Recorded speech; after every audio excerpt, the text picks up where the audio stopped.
I've been pestering Lenny to make rum bubba. She reckons we're too busy for it, but we're going to have a go at it. Kind of a yeasty puddingy thing that you get soaked in a rum syrup afterwards. 30 mils of milk, so that's a quarter of a cup, which is 60 mils. That's maybe a bit more. Anyway, 6 grams of dried yeast. 4, 5, 6, 3 eggs. A bit of a whisk. I guess that aerates it too. No, you don't want to aerate it. You don't want to aerate it? No. Oh well, we're going to be mixing it into something else anyway. You don't want to aerate it. In the mixing bowl, we want 150 grams of flour, a pinch of pinching salt. You can do this with a wooden spoon if you don't have a mixer. That's what you did last time? I did it by hand. No. A plastic spatula, huh? So it actually gets into the crevices and the shape of the bowl. See, now you can actually clean it out. How many is this going to make? About 4 big ones or more smaller ones. This has got a rise, so I've just got 50 grams of cubed butter on top. Does anyone else get along with cling film? I don't. I get along fine with cling film. I have no problem. I know why you're no good at this, because you're left-handed and it's made for a right-hander. That's why. The whole world. I suffer. You do. About an hour, but I mean, we're just going to leave it until we're ready to do the next step, really, aren't we? Mm-hmm. I put a tea towel over the cling film because I have a distrustful relationship with cling film. This tea towel seems to depict the islands and fauna of New Zealand. So there's our mixture. It's sat for quite a few hours actually because we didn't have time to come back to this. I think it's risen up. It's kind of fluffed up and then it's chuffed back down. Do I mix it back in? Yeah, you've got to mix that butter in. Beat the butter in now? These things are called dariole moulds. They're fez-like. We're not going to be using that one, are we? No, that one's just one we didn't prepare earlier. Can I say, they're actually too big in my view. If you're thinking of buying some, get a smaller version. Those have been greased, by the way, with butter. Yeah. Cover them with cling wrap and leave them to prove for another 20 minutes. I'm sure they've risen quite as much as I would like. No, I wonder if we left the dough too long. Anyway, they've got to go into the oven now. We've got the oven on 170. We've baked for 15 minutes. Okay. So the bubbas have had 20 minutes. Now this oven is a little bit slow. God, how well did you? Greased it really well. That's greased. No. There we go. That one's better. They should be lovely and golden brown. You think they're a bit insipid looking, not golden brown enough. So look, we weren't happy with how those last rum bubbles turned out. They just weren't quite right. So some friends came over for dinner. We foisted them onto our friends for dinner. They thought they were pretty good, but we didn't think they were quite the thing. They just weren't quite golden enough or light enough. So let's give it another go. Right, so I've had a look around some other recipes and I've come up with something. 250 grams of flour this time. 4 eggs. I've got some milk here that I've just warmed to just, you know, not cold anymore type warm. 2 tablespoons of that. 2 tablespoons of sugar. And of course I've got a wet spoon now, so I'll just... Oh, is that a tablespoon? That's about a tablespoon. Dumbo, put some more. A bit more? A little bit more. That'll do.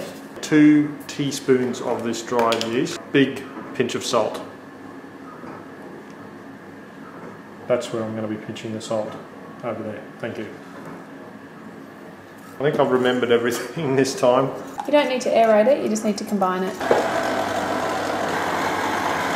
I've got 100 grams of softened butter, Lenny. Do you think I should chuck it in now?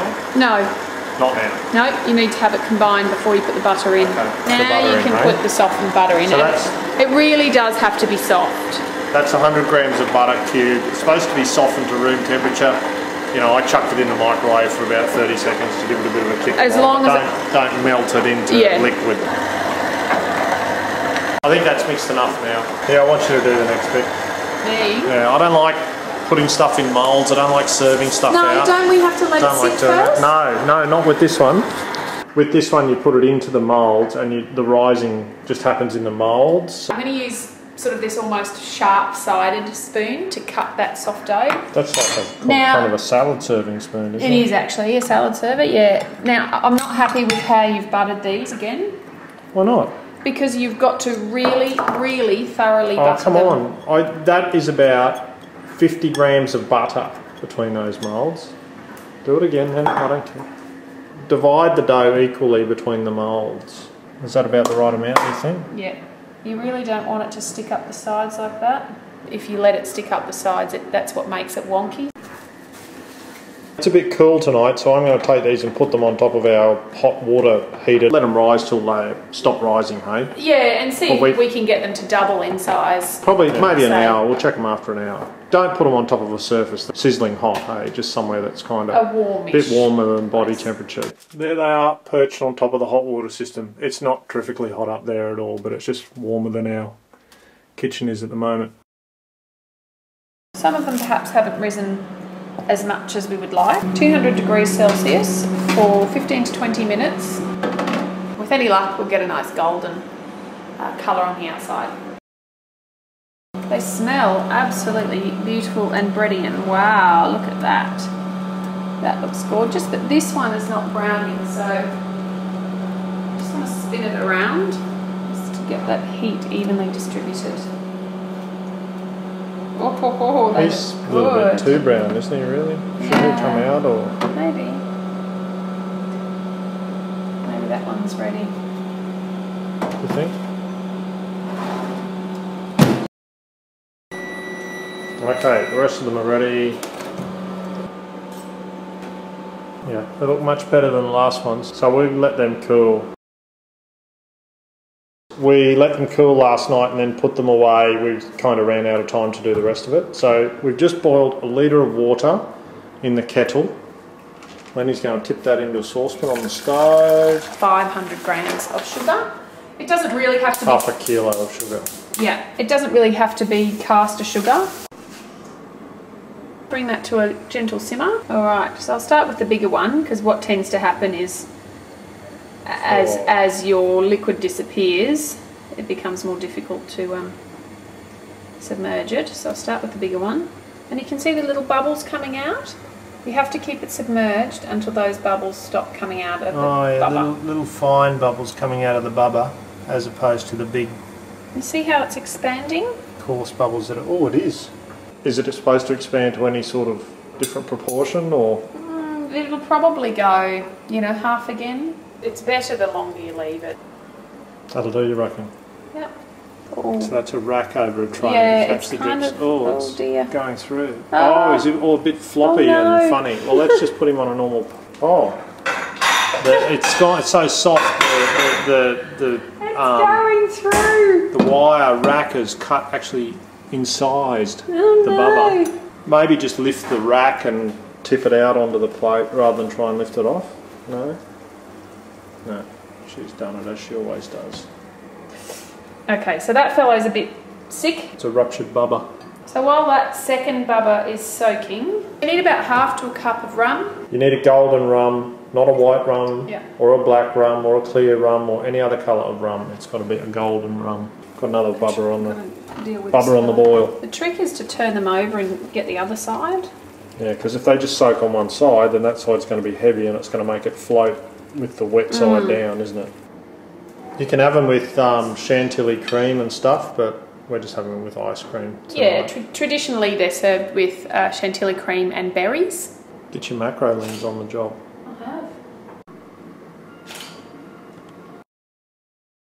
I'm going to get first bite of the bubba. Let's have a look at the innards. The inner bubba. It's a bit dry inside, I think. I don't think this one's had quite enough sugar syrup steeping, Lenny. Very beautifully soft. Crikey, the rum's strong. This is one of those dishes where you can't say, don't worry, the alcohol all gets cooked off and evaporates, because it doesn't. It all stays in there, so you can actually get a bit tipsy on your bubba. You can see at the bottom there, I think, what it probably should be more like all the way through. Really wet and soaking, you know, but still. Oh, crikey, that rum is strong. A bit of a smoother rum would be nice, you know, that stuff's a bit... That's rocket fuel, that Mine's is. quite moist. The thing I really like about this dessert is the yeastiness. Because it's made on yeast, it's got a beautiful yeasty flavour to it. Yeah. Best served warm, I think. Like warm, still warm from the from the sugar syrup treatment. Yeah, or you could even warm them up a bit, you know. Just a quick microwave zap. I reckon better than cold. Oh, blimey. That rum gives you a bit of a kick if you're not careful. I don't think I got as much rum as you. Gee, they're big though, aren't they? I reckon smaller moulds too, definitely.